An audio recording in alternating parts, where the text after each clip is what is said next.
ਦਰਸ਼ਕੋ ਬਰੇਤਵਾ ਤੁਹਾਡਾ ਸਭ ਦਾ ਭਰਪੂਰ ਸਵਾਗਤ ਹੈ। ਹੁਣ ਆਪਾਂ ਗੱਲਬਾਤ ਕਰਾਂਗੇ ਰੂਹ ਦੀ ਖੁਰਾਕ ਗੁਰਬਾਣੀ ਵਿਚਾਰਾਂ ਦੀਆਂ। ਸੋ ਅਸੀਂ ਚਾਹਾਂਗੇ ਕਿ ਤੁਸੀਂ ਨਾਲ ਇਸੇ ਤਰ੍ਹਾਂ ਹੀ ਜੁੜੇ ਰਹਿਣਾ। ਥੈਂਕ ਯੂ ਸੋ ਮਚ ਜੀ। ਡਾਕਟਰ ਸਾਹਿਬ ਕੀ ਕਹਿਣਾ ਚਾਹੋਗੇ?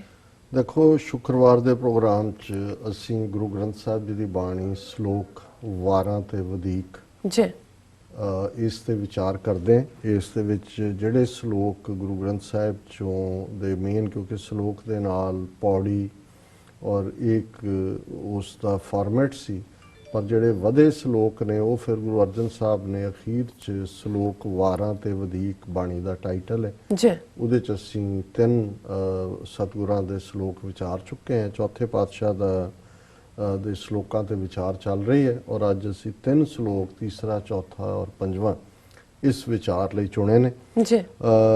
ਪਹਿਲਾ ਸ਼ਲੋਕ ਹੈ, ਹਰ ਪ੍ਰਭ ਸੱਚਾ ਸੋਹਿਲਾ ਗੁਰਮੁਖ ਨਾਮ ਗੋਬਿੰਦ, ਅੰਦਨ ਨਾਮ ਸਲਾਹਣਾ ਹਰ ਜਪਿਆ ਮਨ ਆਨੰਦ, ਵੱਡ ਭਾਗੀ ਹਰ ਪਾਇਆ ਪੂਰਨ ਪਰਮਾਨੰਦ, ਜਨ ਨਾਨਕ ਨਾਮ ਸਲਾਹਿਆ ਬਹੁੜ ਨਾ ਮਨ ਤਨ ਭੰਗ। ਸੋ ਜ਼ਾਹਰ ਹੈ ਕਿ ਸ਼ਲੋਕ ਜਿਹਨੂੰ ਅਸੀਂ ਅੰਗਰੇਜ਼ੀ 'ਚ ਕਪਲੇਟ ਕਹਿੰਦੇ ਹਾਂ, ਇਹ ਸ਼ਾਰਟ ਹੁੰਦਾ ਹੈ, 2 ਲਾਈਨਰ ਹੁੰਦਾ ਹੈ, ਕਈ ਵਾਰ 3 ਲਾਈਨਰ ਵੀ ਨੇ ਜੀ। ਲੇਕਿਨ ਇਸ ਦੇ ਵਿੱਚ ਸਾਰੇ ਭਾਵ ਨੂੰ ਉਹਨਾਂ 2 ਜਾਂ 3 ਤੁਕਾਂ ਦੇ ਵਿੱਚ ਸਮੇਟਿਆ ਹੁੰਦਾ ਹੈ। ਹੁਣ ਰੱਬ ਦੀ ਯਾਦ, ਜਦੋਂ ਭਾਈ ਵੀਰ ਸਿੰਘ ਰੱਬ ਦੀ ਯਾਦ ਨੂੰ ਖੇੜੇ ਦੇ ਨਾਲ, ਕਿ ਜਿਹੜਾ ਵਾਹਿਗੁਰੂ ਦੇ ਨਾਲ ਜੁੜਿਆ ਹੋਇਆ ਹੈ, ਜੇ ਉਸ ਦੇ ਚਿਹਰੇ ਤੇ ਖੁਸ਼ੀ ਨਹੀਂ ਹੈ, ਖੇੜਾ ਨਹੀਂ ਹੈ, ਤੇ ਕਿਤੇ ਨਾ ਕਿਤੇ ਨੁਕਸ ਹੈ। ਪਰ ਬਹੁਤ ਵਾਰ ਹੁੰਦਾ ਇਹ ਹੈ ਕਿ ਜਿਹੜੇ ਬਹੁਤ ਸਾਰੇ ਕਲੇਮ ਕਰਦੇ ਨੇ ਕਿ ਜੇ ਅਸੀਂ ਬਹੁਤ ਹਾਂ, ਉਹ ਬਹੁਤ ਕਰੋਧੀ ਵੀ ਹੁੰਦੇ ਨੇ। ਸੋ ਖੇੜਾ ਜਿਹੜਾ ਹੈ, ਔਰ ਇਹ ਇੱਕ ਬੇਸਿਕ ਸੀ ਜਦੋਂ ਅਸੀਂ ਜਪਜੀ ਸਾਹਿਬ 'ਚ ਪੜ੍ਹਦੇ ਹਾਂ ਕਿ ਨਾਨਕ ਭਗਤਾਂ ਸਦਾ ਵਿਗਾਸ ਸੁਣੇ, ਦੁੱਖ ਪਾਪ ਕਾ ਨਾਸ। ਵਿਗਾਸ, ਖੁਸ਼ੀ, ਖੇੜਾ। ਸੋ ਰੱਬ ਦੀ ਯਾਦ, ਕਿਉਂਕਿ ਗੁਰੂ ਸਾਹਿਬ ਨੇ ਲਫ਼ਜ਼ ਇਸਤੇਮਾਲ ਕੀਤਾ ਸੋਹਿਲਾ। ਸੋਹਿਲਾ ਹੈ ਖੁਸ਼ੀ ਦਾ ਗੀਤ। ਜਦੋਂ ਵਿਆਹਾਂ ਦੇ ਵਿੱਚ ਦੂਸਰੇ ਮੌਕਿਆਂ ਤੇ ਗੀਤ ਗਾਏ ਜਾਂਦੇ ਨੇ, ਘੋੜੀਆਂ ਗਾਈਆਂ ਜਾਂਦੀਆਂ ਨੇ।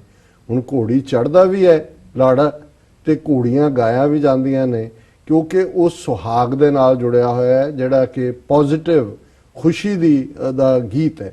ਔਰ ਇਸ ਨੂੰ ਹੀ ਜਦੋਂ ਗੁਰੂ ਸਾਹਿਬ ਨੇ ਫਰਮਾਇਆ ਹਰ ਪ੍ਰਭ ਸੱਚਾ ਸੋਹਿਲਾ, ਕਿ ਦੁਨਿਆਵੀ ਗੀਤ ਜਿਹੜੇ ਨੇ ਉਹਨਾਂ ਦਾ ਚਾਅ ਉਨੀ ਦੇਰ ਹੀ ਹੈ ਜਦੋਂ ਤੁਸੀਂ ਗਾ ਰਹੇ ਹੋ, ਪਰ ਰੱਬ ਦੀ ਯਾਦ ਨਾਲ ਜੁੜਨਾ ਸੱਚਾ ਸਦਾ ਰਹਿਣ ਵਾਲਾ ਖੁਸ਼ੀ ਦਾ ਗੀਤ ਹੈ। ਕਿਉਂਕਿ ਰੱਬ ਦੇ ਨਾਲ ਜੁੜਿਆ ਹਮੇਸ਼ਾ ਖੇੜੇ ਦੇ ਵਿੱਚ ਵਿਗਾਸ ਹੋਏਗਾ। ਗੁਰਮੁਖ ਨਾਮ ਗੋਬਿੰਦ, ਤੇ ਜਿਹੜਾ ਇਸ ਨਾਲ ਜੁੜਦਾ ਹੈ ਉਹ ਗੁਰਮੁਖ ਹੈ, ਔਰ ਉਸ ਦੇ ਅੰਦਰ ਉਸ ਸਾਰੀ ਕਾਇਨਾਤ ਨੂੰ ਪਾਲਣ ਵਾਲੇ ਗੋਬਿੰਦ ਦਾ ਨਾਮ, ਵਾਹਿਗੁਰੂ ਦਾ ਨਾਮ ਉਸ ਦੇ ਅੰਦਰ ਵਸਦਾ ਹੈ।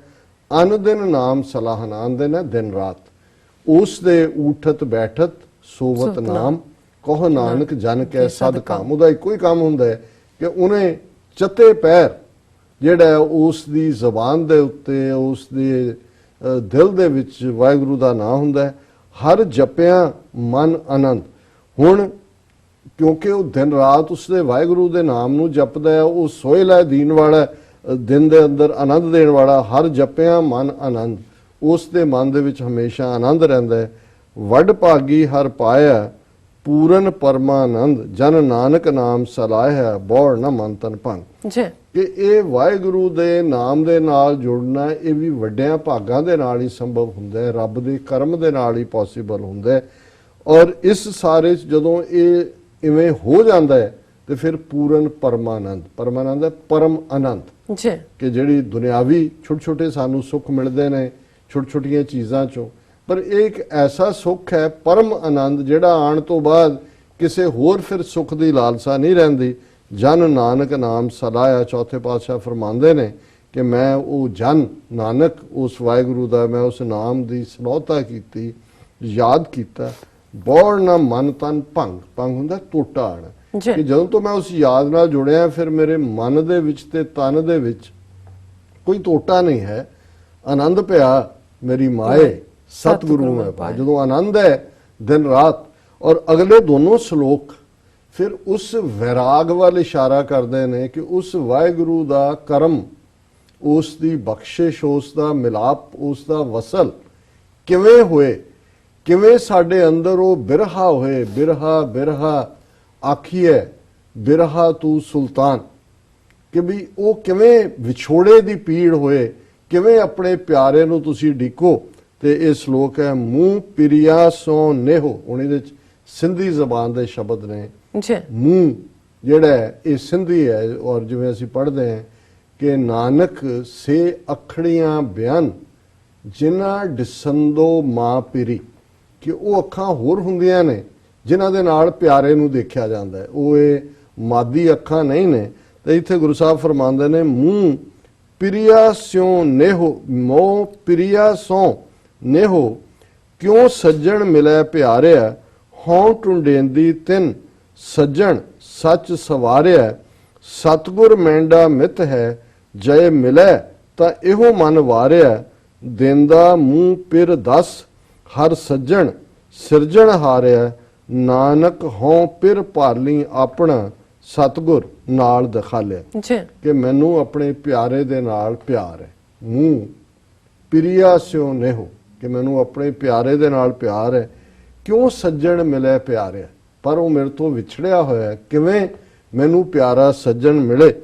ਹੋਂ ਟੁੰਡੇਂਦੀ ਤਿੰਨ ਸੱਜਣ ਸੱਚ ਸਵਾਰਿਆ, ਮੈਂ ਉਹਨੂੰ ਤਾਂ ਲੱਭਦੀ ਫਿਰਦੀ ਆ ਪਿਆਰੇ ਨੂੰ, ਕਿ ਉਹ ਮੈਨੂੰ ਮਿਲੇ ਤੇ ਮੇਰੇ ਜੀਵਨ ਨੂੰ ਸਵਾਰ ਦੇ। ਜੀ ਜੀਵਨ ਜੀਵਨ ਹੋਂ ਟੁੰਡੇਂਦੀ ਤਿੰਨ ਸੱਜਣ ਸੱਚ ਸਵਾਰਿਆ, ਸਤਗੁਰ ਮੈਂਡਾ ਮਿੱਤ ਹੈ ਜੇ ਮਿਲੇ ਤਾਂ ਇਹੋ ਮਨ ਵਾਰਿਆ, ਕਿ ਮੈਨੂੰ ਪਿਆਰੇ ਦੇ ਨਾਲ ਰੱਬ ਨਾਲ ਕੌਣ ਮਿਲਾ ਸਕਦਾ, ਮੇਰਾ ਸਤਗੁਰ।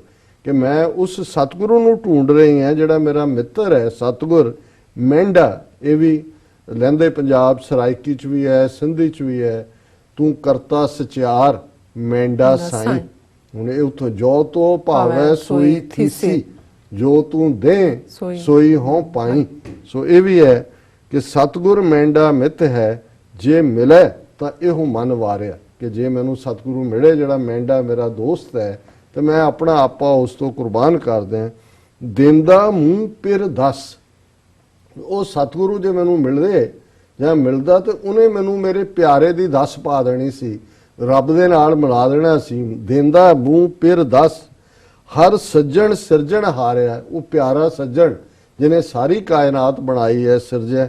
ਨਾਨਕ ਹੋਂ ਪਿਰ ਭਾਲੀ ਆਪਣਾ ਸਤਗੁਰ ਨਾਲ ਦਿਖਾਲਿਆ, ਕਿ ਮੈਂ ਤਾਂ ਆਪਣੇ ਪਿਆਰੇ ਨੂੰ ਲੱਭਦੀ ਫਿਰਦੀ ਸੀ ਤੇ ਸਤਗੁਰੂ ਨੇ ਮੈਨੂੰ ਉਸ ਪਿਆਰੇ ਦੇ ਨਾਲ ਮਿਲਾ ਦਿੱਤਾ ਹੈ। ਤੇ ਅਖੀਰਲਾ ਸ਼ਲੋਕ ਹੈ, ਇਹ ਵੀ ਉਸੇ ਹੀ ਪਿਆਰ ਦਾ ਜਿਹੜੀ ਵੇਗ ਹੈ ਉਸ ਨੂੰ ਅੱਗੇ ਤੋਰਦਾ ਹੈ। ਹੋਂ ਖੜੀ ਨਿਹਾਲੀ ਪੰਧ ਮਤ ਮੂੰਹ ਸੱਜਣ ਆਵੇ, ਕੋ ਆਣ ਮਿਲਾਵੇ ਅੱਜ ਮੈਂ ਫਿਰ ਮੇਲ ਮਿਲਾਵੇ, ਹਾਂ ਜਿਉ ਕਰੀ ਤਿਸ ਵਿਟੋਂ ਚੌਖੰਨੀਐ, ਜੋ ਮੈਂ ਪਿਰੀ ਦਿਖਾਵੇ, ਨਾਨਕ ਹਰ ਹੋਏ ਦਿਆਲ ਤਾਂ ਗੁਰ ਪੂਰਾ ਮਿਲਾਵੇ। ਇਹ ਵੀ ਪਿਆਰ ਦੀਆਂ ਸਾਰੀਆਂ ਹੱਦਾਂ ਟੱਪ ਕੇ, ਜਿੱਥੇ ਕੋਈ ਬੈਰੀਅਰ ਨਹੀਂ ਹੈ, ਹੋਂ ਖੜੀ ਨਿਹਾਲੀ ਪੰਧ, ਇਹ ਵੀ ਲਹਿੰਦੇ ਪੰਜਾਬ ਦੀ ਹੈ। ਕਿ ਮੈਂ ਨਿਹਾਲਣਾ ਹੁੰਦਾ ਤੱਕਣਾ, ਉਸ ਰਾਹ ਨੂੰ ਤੱਕ ਰਹੀ ਹਾਂ ਜਿੱਥੋਂ ਮੇਰੇ ਪਿਆਰੇ ਨੇ ਆਉਣਾ। ਹੋਂ ਖੜੀ, ਮੈਂ ਖੜੀ ਹਾਂ, ਨਿਹਾਲੀ ਦੇਖ ਰਹੀ ਹਾਂ ਪੰਧ ਨੂੰ, ਮਤ ਮੂੰਹ ਸੱਜਣ ਆਵੇ, ਮੈਂ ਖੜੀ ਹਾਂ ਕਿਤੇ ਮੇਰਾ ਪਿਆਰਾ ਨਾ ਇਸ ਰਸਤੇ ਤੇ ਆ ਜਾਏ। ਹੋਂ ਖੜੀ ਨਿਹਾਲੀ ਪੰਧ ਮਤ ਮੂੰਹ ਸੱਜਣ ਆਵੇ, ਕੋ ਆਣ ਮਿਲਾਵੇ ਅੱਜ ਮੈਂ ਫਿਰ ਮੇਲ ਮਿਲਾਵੇ, ਕਿ ਕੋਈ ਆ ਜਾਏ ਭਾਈ ਅੱਜ ਆ ਕੇ ਮੈਨੂੰ ਮੇਰੇ ਪਿਆਰੇ ਦੇ ਨਾਲ ਮਿਲਾ ਦੇ। ਹੋਂ ਜਿਉ ਕਰੀ ਤਿਸ ਵਿਟੋ ਜੋ ਚੌਖੰਨੀ, ਜਿਹੜਾ ਮੈਨੂੰ ਮੇਰੇ ਪਿਆਰੇ ਦੇ ਨਾਲ ਮਿਲਾ ਦੇਗਾ, ਮੈਂ ਆਪਣੇ ਸਰੀਰ ਦੇ 4 ਟੁਕੜੇ ਕਰਕੇ, ਚੌਖੰਨੀ ਹੈ, ਖੰਨੇ ਹੁੰਦੇ ਨੇ ਟੋਟੇ, 4, ਕਿ ਜਿਹੜਾ ਮੈਨੂੰ ਆਪਣੇ ਪਿਆਰੇ ਦੇ ਨਾਲ ਮਿਲਾ ਦੇਗਾ, ਮੈਂ ਆਪਣੇ ਸਰੀਰ ਦੇ 4 ਟੋਟੇ ਕਰਕੇ ਉਹਦੇ ਹਵਾਲੇ ਕਰ ਦਿਆਂਗੀ। ਇਹ ਰੂਹ ਕਹਿ ਰਹੀ ਹੈ, ਕੋ ਆਣ ਮਿਲਾਵੇ ਅੱਜ ਮੈਂ ਫਿਰ ਮੇਲ ਮਿਲਾਵੇ, ਹੋਂ ਜਿਉ ਕਰੀ ਤਿਸ ਵਿਟੋ ਚੌਖੰਨੀ ਹੈ, ਮੈਂ ਆਪਣੀ ਜਿੰਦ ਨੂੰ, ਆਪਣੀ ਜਾਨ 4 ਟੁਕੜੇ ਕਰਕੇ ਉਹਦੇ ਹਵਾਲੇ ਕਰ ਦਿਆਂਗੀ। ਜੇ ਮੈਂ ਪਿਰੀ ਦਿਖਾਵੇ, ਜੇ ਮੈਨੂੰ ਮੇਰਾ ਪਿਆਰਾ ਦਿਖਾ ਦੇ, ਨਾਨਕ ਹਰ ਹੋਏ ਦਿਆਲ ਤਾਂ ਗੁਰ ਪੂਰਾ ਮਿਲਾਵੇ। ਇੱਕ ਪਾਸੇ ਇੰਟੈਂਸਿਟੀ ਹੈ ਉਸ ਪਿਆਰ ਦੀ, ਤੇ ਫਿਰ ਹੈ ਚੌਥੇ ਪਾਤਸ਼ਾਹ ਫਰਮਾਉਂਦੇ ਨੇ ਕਿ ਜਦੋਂ ਸਤਿਗੁਰੂ ਦਿਆਲ ਹੁੰਦੇ ਨੇ, ਵਾਹਿਗੁਰੂ ਕਿਰਪਾ ਦੇ ਘਰ ਚ ਆਉਂਦੇ ਨੇ, ਰਹਿਮਤ ਔਰ ਕਰਮ ਕਰਦੇ ਨੇ, ਹਰ ਹੋਏ ਦਿਆਲ ਤਾਂ ਗੁਰ ਪੂਰਾ ਮਿਲਾਵੇ। ਫਿਰ ਪੂਰੇ ਗੁਰੂ ਦੇ ਨਾਲ ਮੇਲ ਹੁੰਦਾ ਹੈ ਜੀ। ਤੇ ਉਹੀ ਪੂਰਾ ਗੁਰੂ ਹੈ ਜਿਹੜਾ ਕਿ ਅਲਟੀਮੇਟਲੀ ਰੱਬ ਦੇ ਨਾਲ ਮੇਲ ਕਰਵਾਉਂਦਾ ਹੈ। ਸੋ ਇਹ ਅੱਜ ਦਾ ਵਿਚਾਰ ਹੈ। ਜੀ ਡਾਕਟਰ ਸਾਹਿਬ ਤੁਹਾਡਾ ਬਹੁਤ ਬਹੁਤ ਸ਼ੁਕਰੀਆ, ਤੁਸੀਂ ਅੱਜ ਦੇ ਅਹਿਮ ਇਸ਼ੂ ਤੇ ਅੱਜ ਦਾ ਵਿਚਾਰ ਸਾਡੇ ਦਰਸ਼ਕਾਂ ਨਾਲ ਸਾਂਝਾ ਕੀਤਾ। ਇਸ ਨਾਲ ਆਪਣੇ ਵਿਊਅਰਸ ਕੋਲ ਨੇ ਇਜਾਜ਼ਤ। ਵਿਊਅਰਸ ਤੁਹਾਡਾ ਹੀ ਬਹੁਤ ਬਹੁਤ ਸ਼ੁਕਰੀਆ, ਤੁਸੀਂ ਆਪਣੇ ਕੀਮਤੀ ਸਮੇਂ ਵਿੱਚ ਸਮਾਂ ਕੱਢ ਕੇ ਸਾਨੂੰ ਆਪਣੇ ਰਾਏ ਤੇ ਸੁਝਾਅ ਭੇਜੇ ਨੇ ਤਾਂ ਭੇਜਦੇ ਰਹਿਣਾ ਸਾਡੇ ਇਸ ਪਤੇ ਤੇ sos@tv84.tv ਤੇ ਅਸੀਂ ਆਪਣਾ ਪ੍ਰੋਗਰਾਮ ਲੈ ਕੇ ਫਿਰ ਦੁਬਾਰਾ ਹਾਜ਼ਰ ਹੋਵਾਂਗੇ। ਤਦ ਤੱਕ ਲਈ ਮੈਨੂੰ ਤੇ ਆਪਣਾ ਰਾਸ਼ਨ ਆਗਿਆ ਦਿਓ। ਦੇਖਦੇ ਰਹੋ TV84। ਬੁਲਾ ਦਿਓ ਫਤਿਹ। ਵਾਹਿਗੁਰੂ ਜੀ ਕਾ ਖਾਲਸਾ, ਵਾਹਿਗੁਰੂ ਜੀ ਕੀ ਫਤਿਹ।